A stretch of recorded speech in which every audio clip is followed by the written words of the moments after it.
tungkol po, no, doon sa EJK. Ayan. Tungkol po doon sa laban kontra droga. Alam naman po natin mga kababayan na ang Kongreso po, mga bossing, ay may nagaganap na hearing po, no, tungkol sa EJK, tungkol sa laban kontra droga, at pinag-uusapan po lahat yan mga kababayan sa Quad Committee. Ngayon, Bungo, Bato, si dating Pangulong Duterte attend daw. Ewan ko lang, baka chika lang po yun, mga kababayan. Baka chika lang po yun kasi tumatakbo ng pagka-mayor para bumango ang kanyang kandidatura. Basta sigurado ko, Bungo at si Bato ayaw dumalo sa Kongreso, mga bossing. No? Dahil nandoon po yung investigasyon. Ngayon, magkakaroon naman sila ng sarili nilang investigasyon. No? Na mukhang ang plano nila sila ang committee chairman. Eto kay Shiro Kansaki ko na sabi tong committee chairman. Narinig tong committee chairman Sila ang committee chairman. Sabi ng taong bayan, kayo ang magche-chairman, kayo ang investigador, kayo ang iniimbestigahan. Mukhang mga kababayan, ang Senate President na si Chis Escudero mukhang hindi papayag. No? Mukhang hindi papayag mga kababayan na mapunta sa kanila. Yung committee na yun. Ano po yung balita dito? Eto, Bungo. Meron ng pagkilos Ang pinagpipili ang mangunguna sa Ayan. Atras natin. Game. Resolusyon si Senador Bongo para hilinging maimbestigahan sa Senado ang war on drugs. Tatlong komite ang pinagpipili ang mangunguna sa pagdinig. Pero malabo na raw mapunta yan sa komite ni Senador Bato de la Rosa. Ano naman, di pinagtawanan tayo sa labas ng bansa nun. Pinagtawanan tayo ng mga bawat bansa na makakaalam nun. Biruin mo, only in the Philippines. Investigador ang iniimbestigahan. Siya, yung iniimbestigahan, ang committee, ng hearing. Di pinagtawanan po tayo nun, mga kababayan. Sana po sa mga senador, iiwas po natin ang bansa natin, no? Napagtawanan sa labas ng bansa mga kababayan. Frontline na balitang kagaya na lang kapag napanood nga yung mga pahiring-hearing po ni Bato de la Rosa sa PIDEA leak na yon. Kung pag-aaksaya nung panahon, baka pagtawanan tayo. Tingnan mo Pilipinas, may isang senador naniniwala na authentic yung papel kasi may butas daw ng puncher. Biruin mo, malalaman. Senador ng saang bansa yan? Pilipinas. Madadamay na yung ibang senador. Aba, mahihina pala utak ng mga yun. Authentic na dahil lang merong butas ng puncher. Yan si Camille Samonte. Formal nang naghain ng resolusyon sa Senado si Senator Bongo. Ito ay para hilingin sa Senate Committee on Public Order and Dangerous Drugs ni Senator Bato de la Rosa na imbestigahan ang war on drugs si dating Pangulong Duterte. Iimbestigahan. Ang magiging resource person daw po nila, mga kababayan, ay si dating Pangulong Duterte daw po, mga bossing. At mukhang ang sasabihin lang naman po nila dyan, itatanggi lang naman po nila, mga bossing, no? Alin po ang itatanggi? Itatanggi na merong reward system. Yan. Kasi po yung reward system, mga kababayan, kung hindi nyo po alam, may i-impluwensyahan po yung mga pulis noon na tumegi ng tumegi. Bakit to? Kasi sabi ni Bungo, kapag ka buhay, 500,000 lang. Pagka patay, 1 million. Pero kapag ka ng laban, 2 million. Imbes na isusuko mga kababayan, yung gustong magbagong buhay, hindi, wag. 1.5 million ang diferensya niyan. Tegihin na natin. Sabay salpakan mo ng 45, sabihin mo ng laban.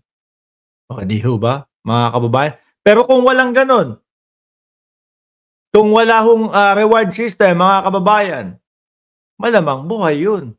Di ba? Malamang hindi mapunta sa ganong pangyayari yun. Kaso may reward system Magkano ba dagdag kapag kayan sinabing ng laban? 1.5 million Bongo, ito, ikaw magpaliwanag. Consolidate kung sino yung mga Ninja Cup. Nabanggit rin po niya, nandyan po rin po yung reward na kanyang sinabi noon, 1 million po sa mga Ninja Cups, patay. Pag buhay, kalahating milyon lang po. Pag lumaban, 2 million. Ano yan, itatanggi nyo yan kapag ka nagkaroon kayo ng hearing doon sa Senado. Kasi po si Bongo ngayon itinatanggi na yan. Si Bato ngayon itinatanggi na din po yan, mga kababayan.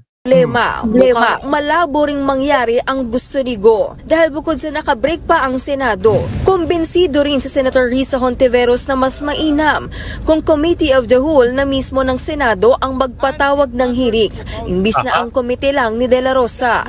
Dahil pareho lang sila ni Go na dinidiin sa extrajudicial killings noong drug war. Bukod sa Committee of the Whole, yung mga nadidiin pa ang magpapatawag ng hearing. Magiging whitewash lang po yan, mga kababayan. Ipagtatanggol lang po nila yung kanilang mga sarili. Ano po? Ipagtatanggol lang nila si dating Pangulong Duterte. Una nang sinabi ni Senate President Cheese Escudero na pwede rin. Alam niyo po, mga kababayan, simula po nung nag-PIDEA leak na hearing si Bato, tapos yung may pahabol na hearing si Bato doon saan ba yun? Sa Kojic compound, mga bossing. Dapat hindi na binibigyan ng ano yan eh. Hindi na binibigyan pagkakataon maging committee. Sablay po lahat yung mga yun, mga boss. Sabihin nyo nga sa akin, sige, mga DDS, sabihin nyo sa akin, ano ang napala natin doon sa mga hearing ni Bato de la Rosa? Yung sa PIDEA leak, ano nangyari doon? Ano nagawang batas ni de la Rosa doon? Meron, wala. Bigla na lang nawala. Bigla na lang, wala nang next hearing. Doon sa doon sa hearing niya sa Kojic compound, ano ang naramdaman? Di ba ano lang? Kumbaga malapit na makubkob si Kibuloy tapos biglang entra sila. Biglang tatlo sila punta doon, Sabi kay Nick Torre, Nick, tigil mo na to. Wala nang papupuntahan to.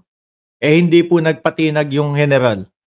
Kinabukasan, kubkob si Kibuloy.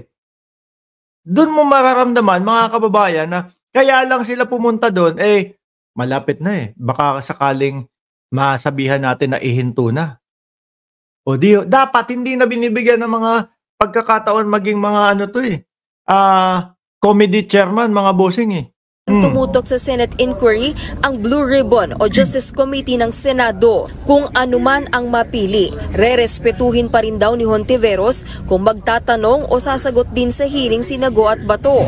Pero sana raw, dumalo rin si dating Pangulong Duterte. At least, tingin ko hindi dadalo yan. Yung sinasabi niya na pupunta ako dyan sa Quadcom, tingin ko hindi ho dadalo yan. Chika bum-bum lang ho yun, mga kababayan. Kasi nga, tumatakbo ng pagka-mayor. No? Biruin nyo, sabi? Patawag nyo ako dyan. Padalan nyo ako ng invitasyon dyan sa Quadcom. Sabi ng Quadcom, pinadalan ka ho namin sagot naman, wala akong natatanggap.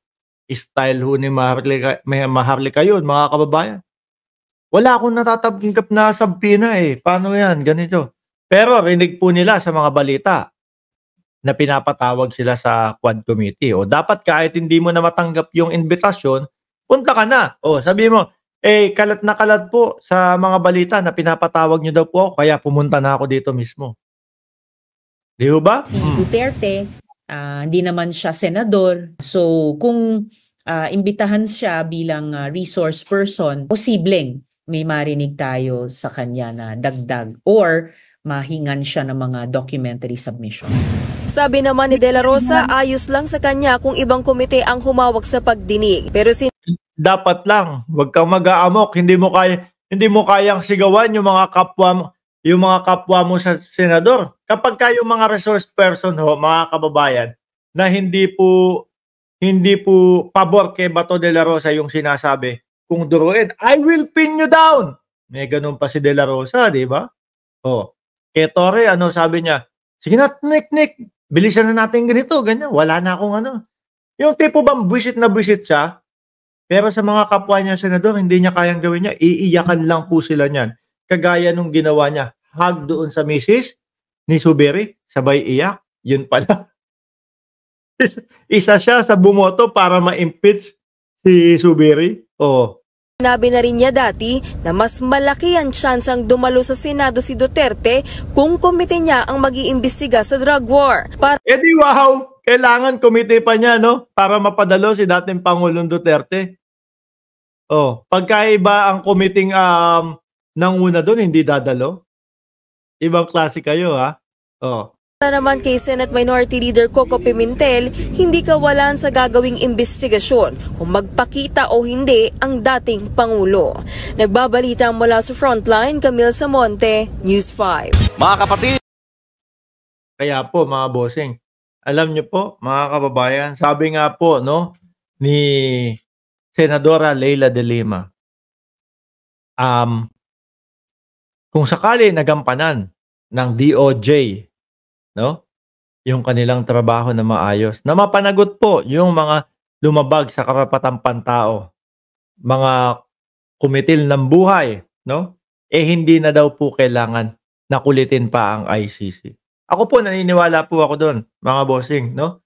Hindi na kailangan ng ICC kung mapapanagot po yung mga lumabag sa karapatang pantao, mga bossing. No, sabi ni Samuel Galua, subukan niya ipahukay ang libingan ni Apo Lakay, magagalit ang buong mundo. Salamat po. Oh. Committee ng pro-addict, hindi yan dadalo. Sabi ni Ma'am Lori Mamawag, sobrang bastos ng BP, nagmura-mura na rin. Parang maharlo ka lang ang magkwento.